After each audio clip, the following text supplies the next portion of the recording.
തമ്പുരാൻ്റെ കരുണാകടാക്ഷങ്ങൾ ഏവരിലും ഉണ്ടാകട്ടെ എന്ന് പ്രാർത്ഥിക്കുന്നു. ഒരുപാട് പേര് പല വ്യത്യസ്തമായ കുറേ ഓർമ്മകൾ ഇവിടെ പങ്കുവച്ചു. ഞാൻ ഐസമീൽ സാഹിബിനെ കാണുന്നത്, എൻ്റെ ഓർമ്മ കൃത്യമാണെങ്കിൽ, വിദേശത്ത് വെച്ചാണ്. സൗദി അറേബ്യയിലെ ഖമീസ് മുഷയത്തിൽ വെച്ചിട്ടാണ് അദ്ദേഹത്തെ കാണുന്നത്. അപ്പോൾ അവിടെ മാധ്യമം ദിനപത്രം അവിടുന്ന് പ്രസിദ്ധീകരിക്കുന്നതിൻ്റെ ഭാഗമായി ഒരു പ്രോഗ്രാമിൽ ഇവിടുത്തെ മാധ്യമത്തിൻ്റെ ഏറ്റവും ഉന്നതരായ വി.കെ. ഹംസ സാഹിബിനെ പോലുള്ള ആളുകളൊക്കെ വന്നപ്പോൾ എൻ്റെ വീട്ടിൽ, ഞാനും ഭാര്യയൊക്കെ താമസിക്കുന്ന ഞങ്ങളുടെ വീട്ടിൽ ഒരു ഭക്ഷണം തയ്യാറാക്കി. അപ്പോൾ നമ്മൾ തയ്യാറാക്കിയ ഭക്ഷണമൊക്കെ അത്യാവശ്യം കുറേ ആൾക്കാർക്ക് കഴിക്കാനുള്ളതുകൊണ്ട് തന്നെ അവിടുത്തെ പ്രവർത്തകർ, ജമീൽ സാഹിബ് സത്യത്തിൽ അവിടെ ഉള്ളത് എനിക്ക് അത്ര വ്യക്തിപരമായ ബന്ധങ്ങളില്ല. അത് 14 വർഷം മുമ്പാണിത്. 2012 എൻ്റെ ഓർമ്മ ശരിയാണെങ്കിൽ, 2012. അപ്പോൾ അങ്ങനെ ജമീൽ സാഹിബും വന്നു.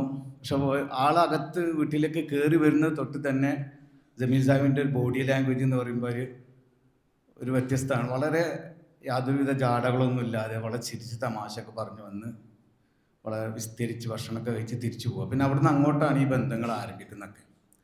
ഇപ്പോൾ ഈ അന്ന് കണ്ടൊരു ജമീൽ സാഹിബിൻ്റെ മരിക്കുന്നതിനിടയ്ക്കുള്ള വ്യത്യസ്തമായ ശരീരഭാഷകളിലെ അവസാനത്തെ 2 രംഗങ്ങളാണിത്.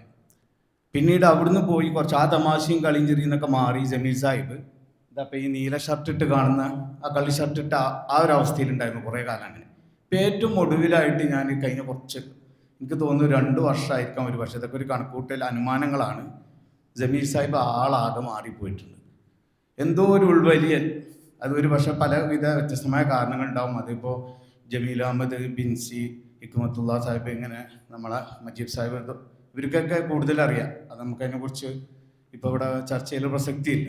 എന്തായാലും ശാരീരികമായ പ്രയാസങ്ങളായാലും മറ്റു തരത്തിലുള്ള പലവിധ കാരണങ്ങൾ കൊണ്ടും മുമ്പ് കണ്ടിരുന്ന ഒരു ഐസമീലിനെ പിന്നെ കാണാതായിട്ടുണ്ട്. അത് ആളിങ്ങനെ മാറി മാറി വരിക. എന്നാലും ഇതിനിടയ്ക്കൊക്കെ നമ്മൾ സ്വകാര്യ സംഭാഷണങ്ങളൊക്കെ നടത്തുമ്പോൾ ഒരു തവണ കുറച്ച് 2 വർഷം മുമ്പ് എന്നോട് പറഞ്ഞു, നിങ്ങളെ പ്രശ്നങ്ങൾ തീരണമെങ്കിൽ ഒരു കാര്യം മനസ്സിലാക്കണം, നിങ്ങൾ ഈ വിശ്വാസപരമായിട്ട് നിങ്ങൾ ജമാഅത്ത് നമസ്കാരങ്ങളൊന്ന് കൃത്യപ്പെടുത്തണം. അതിൽ വീഴ്ച വരുത്താറുണ്ടോ?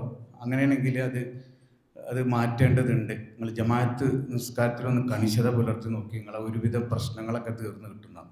അപ്പം നമ്മൾ കണ്ടിട്ടുള്ള, നമുക്ക് പരിചയിച്ചിട്ടുള്ള എനിക്കിപ്പോൾ ഈയിടെയായിട്ട് വേറൊരു പ്രശ്നം വരുന്നുണ്ട്. ഈ ജമീലും അങ്ങോട്ടും ഇങ്ങോട്ടും മാറിപ്പോകുന്നുണ്ട്. അതുകൊണ്ട് നിങ്ങൾ പേടിക്കൊന്നും വേണ്ട, നമുക്ക് പറഞ്ഞ അവധി എത്തുമ്പോഴേ നമ്മൾ പോവുള്ളൂ. അപ്പം ഇങ്ങനെ ഒരു അവസ്ഥ വരുന്നുണ്ട്. അതുപോലെ ഞാനിപ്പോൾ സാധാരണ കാര്യങ്ങൾ പറയും. ഇപ്പോൾ ഞങ്ങൾ കഴിഞ്ഞ നമ്മളെ അമീൻ യാസറിൻ്റെ മോളെ വിവാഹ സമയത്തൊരു ഫ്രെയിമുണ്ട്. അതിൽ ഒന്ന് ജമീൽ, അതുപോലെ തന്നെ ഒന്ന് ഞാൻ, പിന്നീട് അമീൻ യാസർ, തൊട്ടപ്പുറത്ത് അനൂപ് ശാരീരിക ഭാഷയിൽ നിങ്ങൾക്കറിയാം, കുറച്ച് കരുത്തനാണ്. തൊട്ടുപ്പുറത്ത് വലിയ ചെറിയൊന്നുമില്ലാതെ അന്നത്തെ കല്യാണത്തിൻ്റെ ആളായ അവിടുത്തെ അമീൻ യാസറുണ്ട്. ഈ അങ്ങേയറ്റത്തിരിക്കുന്ന ഞാനും ജമീൽ സാഹിബും പരമാവധി നന്നായി ചിരിച്ചും കൊണ്ടുള്ളൊരു ഫോട്ടോകളാണ്. അപ്പം ഞാൻ ഇപ്പോൾ പേടിച്ചു പോകണം. അപ്പോൾ ഒരു ചിരിക്കാരൻ പോയി, ഇപ്പം അടുത്ത് ഏത് ചിരി പോകുമെന്നുള്ള പേടി നമുക്ക് വന്ന് തുടങ്ങിയിട്ടുണ്ട് ഉള്ളിൽ. അപ്പോൾ ജമീൽ സാഹിബിനെ സംബന്ധിച്ച് ഞങ്ങൾ തമ്മിലുള്ള പിന്നീട് നാട്ടിൽ, ഞാൻ 2013 മുതൽ നാട്ടിൽ വരുമ്പോൾ കുറച്ച് വർഷങ്ങൾക്ക് ശേഷം പിന്നീട് ചരിത്രപരമായ പല പ്രവർത്തനങ്ങളിലും ഞങ്ങൾ ഒരുമിച്ചിരുന്നിട്ടുണ്ട്. ഒരുപാട് വിഷയങ്ങൾ പരസ്പരം ചർച്ച ചെയ്യാണ്ട്, നിരന്തരം വിളികളൊന്നും ഇല്ലെങ്കിലും ഇടയ്ക്ക് മെസ്സേജ് ചെയ്യും. അപ്പോൾ സാധാരണ നമ്മൾ ഈ ജേർണലിസ്റ്റുകളിൽ, പത്രപ്രവർത്തകരിലൊക്കെ കാണുന്ന ഒരു വേണ്ടാത്ത സ്വഭാവമുണ്ട്. അവരെ സംബന്ധിച്ച് നമ്മൾ നാടന്മാരും മനുഷ്യന്മാരൊക്കെ വലിയൊരു വിവരമില്ലാത്ത കാക്കന്മാരായിട്ട് കാണുന്ന കുറേ ആളുകളൊക്കെ ഉണ്ട്. അങ്ങനെയൊക്കെ ഒരു ശരീരഭാഷ പത്രപ്രവർത്തനം കാണാറുണ്ട്. എന്നാൽ ജമീൽ സാഹിബ് തനിക്ക് ആവശ്യമുള്ള മനസ്സിലാക്കേണ്ട കാര്യങ്ങളെ സംബന്ധിച്ച് എത്ര സമയം വേണമെങ്കിലും യാതൊരു മടിയില്ലാതൊക്കെ വിളിച്ച് അന്വേഷിച്ച് അതിലായാലും അദ്ദേഹം എന്തെങ്കിലും ഒരു കുറവ് മനസ്സിലാക്കുന്നൊന്നുമില്ല. അങ്ങനെ അതൊക്കെ വിശദമായി ചോദിക്കാറുണ്ട്. അപ്പം ഞങ്ങളെ ഈ 1921 മലബാർ സമരം, അതുമായി ബന്ധപ്പെട്ടിട്ടുള്ള പ്രവർത്തനങ്ങളെക്കുറിച്ച്, അല്ലെങ്കിൽ അതിൻ്റെ ചരിത്ര അന്വേഷണത്തിൽ ചില കാര്യങ്ങളിൽ ജമീൽ സാഹിബിന് മുമ്പ് നടന്ന ഒരാളാണ് ഞാൻ. വ്യക്തിപരമായിട്ട് ഞാൻ ഒരുപാട് രേഖകളിലൂടെയും ഒക്കെ പോയിട്ടുണ്ട്. അപ്പോൾ അദ്ദേഹം ഈ ഖബർ സംബന്ധമായ പഠനങ്ങൾ ആരംഭിക്കുന്നതിന് ഞാൻ ഈ ചില വാർത്തകൾ ഇവിടെ കൊണ്ടുവന്നിരുന്നു. എൻ്റെ പ്രവർത്തനത്തിൻ്റെ വ്യക്തിപരമായ ഒരു മുന്നിട്ടിറങ്ങിയതിൻ്റെ ഫലമായി പത്രം മുഖേനയും ചാനലുകളൊക്കെ ചില വാർത്തകൾ വന്നപ്പോൾ ജമീൽ സാഹിബ് അതിനെ കുറച്ചും കൂടി ഒരു പ്രൊഫഷണലിസം കൊടുത്തുകൊണ്ട് ആ രംഗത്ത് കൂടുതൽ അന്വേഷണങ്ങൾ നടത്തുകയും അതിനു വേണ്ടിയുള്ള മുന്നൊരുക്കങ്ങളിൽ അദ്ദേഹം പലപ്പോഴും വിളിക്കാറുണ്ട്. അങ്ങനെ ഡോർസെറ്റ് റെജിമെന്റ് നടത്തിയ വളരെ കിരാതമായ ഒരു കൂട്ടക്കൊല, അതിൻ്റെ വിശദാംശങ്ങൾ അദ്ദേഹം കൊണ്ടുവരുമ്പോൾ അതിലേക്കുള്ള ഒരു പ്രവേശിക എന്നുള്ള നിലയ്ക്ക് തന്നെ അദ്ദേഹം കുറേ കാര്യങ്ങൾ വിളിച്ച് ചോദിക്കാറുണ്ട് ജമീൽ സാഹിബ്. അപ്പോൾ അതൊക്കെ നമ്മൾ വിശദമായി പറഞ്ഞു കൊടുക്കും. ചില സമയങ്ങളിൽ പാണ്ടിക്കാട് വന്നിട്ടുണ്ട്, വന്ന് ഈ തിരക്കിൻ്റെ ഇടയിൽ അയാളെ സമയം കണ്ടെത്തി ആ കാര്യങ്ങളിലൊക്കെ യാതൊരുവിധ മടി കൂടാതെയും പ്രവർത്തിച്ചിട്ടുണ്ട്. പിന്നെ ജമീൽ സാഹിബിനെ കണ്ടപ്പോൾ മറ്റൊരു ഓർമ്മ എന്ന് പറയുന്നത്, ഇവിടെ അതാരും പരാമർശിച്ച് കണ്ടില്ല. ഇപ്പം മലപ്പുറത്തുകാർക്ക് വളരെ പണ്ടേ രശ്മി എന്ന് പറഞ്ഞൊരു ഫിലിം സൊസൈറ്റി ഉണ്ട്. അതേപോലെ നമ്മുടെ മഞ്ചേരി ഉണ്ടായിരുന്നതാണ് മൊണ്ടാഷ് മുഹമ്മദ് മാഷ്, അതുപോലെ കുറേ ആളുകൾ അതിന് പ്രവർത്തകരുണ്ട്. അപ്പോൾ ഈ വേദികളിൽ ഞാൻ വളരെ കുറച്ചൊന്നോ രണ്ടോ മൊണ്ടാഷിൻ്റെ ഫിലിം ഫെസ്റ്റിവലേ കണ്ടിട്ടുള്ളൂ. ഞാനങ്ങനെ സിനിമ കണ്ടെടുക്കുന്ന ആളൊന്നുമല്ല, അത് ഹറാമായ തോന്നുന്നു കൊണ്ടുവന്നില്ല കേട്ടോ, കാരണം നമുക്ക് അങ്ങനെ ഒരു അവസരമല്ല. അങ്ങനെ മൊണ്ടാഷിൽ കാണാൻ ചില സമയങ്ങളിൽ ചർച്ച നടക്കുമ്പോൾ വളരെ ബുദ്ധിജീവികളുടെ ലാംഗ്വേജ് ഉണ്ടല്ലോ, എനിക്കൊന്നും അതറിയില്ല. പക്ഷേ സെമീൽ സാഹിബ് വളരെ കൃത്യമായിട്ട് ശക്തമായി ആ ചർച്ചകളിൽ ഒക്കെ പങ്കെടുക്കാറുണ്ട് എന്ന് മാത്രമല്ല, വളരെ നല്ല നല്ല എന്താ പറയുക, ചില നിഗമനങ്ങൾ അല്ലെങ്കിൽ തൻ്റെ അനുമാനങ്ങളെ കൃത്യമായ തെളിവുകളോടുകൂടി അദ്ദേഹം സമർത്ഥിക്കാറുണ്ട്. ഇപ്പം നമ്മൾ പല വിധത്തിലൂടെ പ്രസ്ഥാന പ്രവർത്തനം അല്ലെങ്കിൽ അങ്ങനെയുള്ള ഒരുപാട് മേഖലകളിലൂടെയുള്ള ഒരു സെമീൽ സാഹിബിനെ അവതരിപ്പിച്ചു. ഞാൻ മനസ്സിലാക്കുന്നത് പ്രത്യേകിച്ച് ഒരു കള്ളിയിൽ ഒതുക്കി നിർത്താവുന്ന ഒരു വ്യക്തിത്വമായിരുന്നില്ല. ഇപ്പം മരിച്ചതുകൊണ്ട് പറഞ്ഞു പോലെ ഒരു ബഹുമുഖ പ്രതിഭ തന്നെയായിരുന്നു സെമീൽ സാഹിബ് എന്നുള്ളത് നമുക്ക് മനസ്സിലാക്കാൻ പറ്റും.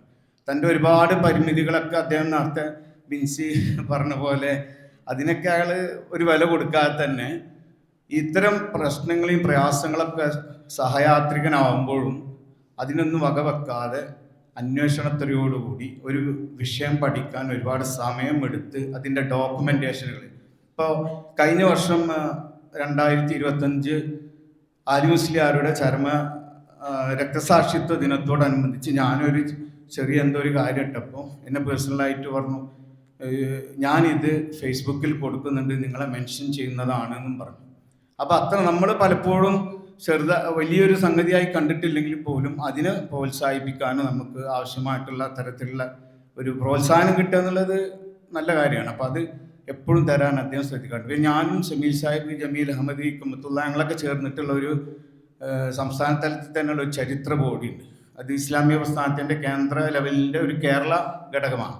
അതിലൊക്കെ ചർച്ചകൾ നടക്കുമ്പോൾ പറയുമ്പോൾ ഇവരൊക്കെ വളരെ 10-15 പേരാണ്. ഇതൊരു സംഘമാണ്. ഈ സംഘം വ്യത്യസ്തമായ സ്വഭാവക്കാരും ഒരുപാട് കഴിവുള്ള ആളുകളാണ്. ഇതൊക്കെ ഉണ്ടെങ്കിലും അവിടെ ചർച്ചകളിൽ ആ വക ഒരു പ്രിവിലേജും കൊടുക്കാറില്ല. അത് തനിക്ക് പറയാനുള്ള കാര്യങ്ങൾ കൃത്യമായി തന്നെ സെമീൽ സാഹിബ് അവതരിപ്പിക്കാറുണ്ട്. അങ്ങനെ കുറേ കാലങ്ങളിൽ ഞങ്ങൾ പല യോഗങ്ങളിൽ ഞങ്ങൾ സംബന്ധിച്ചിട്ടുണ്ട്.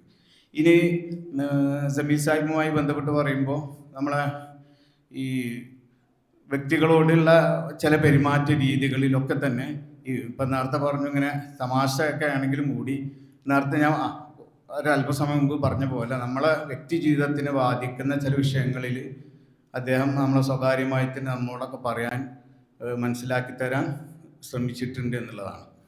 എന്തായാലും ഒരുപാട് മോഹങ്ങൾ, ഒരുപക്ഷെ ഇനിയും ഒരുപാട് കണ്ടെത്തലുകളും കൂടുതൽ ഒരു എന്താ പറയുക, ഒരു പ്രൊഫഷണൽ സമീപനത്തോടു കൂടി തൻ്റെ എഴുത്തുപരമായ കഴിവൊക്കെ ഉപയോഗപ്പെടുത്തിക്കൊണ്ട് ഒരുപാട് കാര്യങ്ങൾ നമുക്ക് അവതരിപ്പിക്കാനും നമ്മുടെ മുമ്പിൽ അവതരിപ്പിക്കാനും നമുക്ക് ഈ സമൂഹത്തിനും അല്ലെങ്കിൽ ജമീൽ സാഹിബ് ഉൾക്കൊള്ളുന്ന സമുദായത്തിനൊക്കെ തന്നെ മുന്നോട്ടുള്ള യാത്രയിൽ അതിൻ്റെ പ്രയാണം ത്വരിതഗതിയിലാക്കാൻ ഉപകരിക്കുന്ന ഒരുപാട് കാര്യങ്ങൾ വരേണ്ടിയിരുന്നു. പക്ഷേ എന്തോ ദൗർഭാഗ്യകരമായ ചില സാഹചര്യങ്ങൾ തനിക്ക് ഏറ്റവും ഇഷ്ടപ്പെട്ട തൻ്റെ തൊഴിൽ മേഖലയിൽ നിന്ന് വിട്ടുനിന്ന്, എന്നാൽ പിന്നീട് എത്തിപ്പെട്ടത് അങ്ങനെ ഒരിക്കലും ബോറായ ഒരു രംഗത്തല്ല, വളരെ ആക്റ്റീവായിരുന്നു. നിരന്തരം ലോകത്തൂടെ ഉസീറു ഫില്ലറിൽ എന്ന് പറഞ്ഞ് ശരിക്കും അദ്ദേഹത്തിന് പല രാജ്യത്തും പോകാനും സഞ്ചരിക്കാനൊക്കെ സാധിച്ചെങ്കിലും കൂടി നേരത്തെ ഇവിടെ നമ്മൾ മുൻപ് സൂചിപ്പിച്ച പോലെ അദ്ദേഹത്തിൻ്റെ യഥാർത്ഥത്തിലുള്ള പ്രൊഫഷണൽ ആയിട്ടുള്ള അദ്ദേഹത്തിൻ്റെ പത്രപ്രവർത്തന മേഖലയിൽ തന്നെ തുടരാൻ കഴിയാതെ പോയതൊരു പക്ഷേ സങ്കടമായിരിക്കും. പിന്നെ ഈ ഡോക്യുമെൻറ്റേഷനിൽ അദ്ദേഹം ചെയ്തൊരു നല്ല കാര്യം മാത്രം സൂചിപ്പിച്ച് ഞാൻ അവസാനിപ്പിക്കുകയാണ്. എൻ്റെ സമയം ഇവിടെ തീർന്നിട്ടുണ്ട്. ഒന്ന്, നമ്മൾ കുറേ കാര്യങ്ങൾ ഇപ്പോൾ ആലി മുസ്ലിയാരുടെ ഫോട്ടോ ആയാലും അങ്ങനെ പല സംഗതികൾ വരുമ്പോൾ ഇത്തരം ഡാറ്റകളൊക്കെ ശേഖരിച്ച് പിന്നീട് ജമീൽ സാഹിബ് സ്വന്തമായി തന്നെ ഇൻ്റർനാഷണലി ഒരുപാട് കാര്യങ്ങളെക്കുറിച്ച് ഒരുപാട് ഇപ്പോൾ പൂക്കോട്ടൂർ യുദ്ധവുമായി ബന്ധപ്പെട്ടിട്ടുള്ള അതിൻ്റെ എത്ര പേര് രക്തസാക്ഷികളായി തുടങ്ങി വ്യത്യസ്തമായ കുറേ ആൽമുസ്ലിയാരുടെ ഫോട്ടോയുടെ തന്നെ വ്യത്യസ്തമായ പൊസിഷനുകളിൽ വന്നിട്ടുള്ളതൊക്കെ ജമീൽ സാഹിബ് കണ്ടെത്തിയിട്ടുണ്ട്. തീർച്ചയായും എന്താ പറയുക, ഒരു ഉറുദുവിലൊരു കവിവാക്യം, അത് ഞാൻ പറയുമ്പോൾ ചിലപ്പോൾ തെറ്റിപ്പോയ ഉറുദു അറിയുന്നവർ ക്ഷമിക്കണം. അതിൽ പറയുന്നത് ഇങ്ങനെയാണ്: ലോക് കഹത്തെ ഹെ हम डूब गए होंगे, लोग कहते हैं हम डूब गए होंगे, हालांकि हम नदियों के किनारे हैं.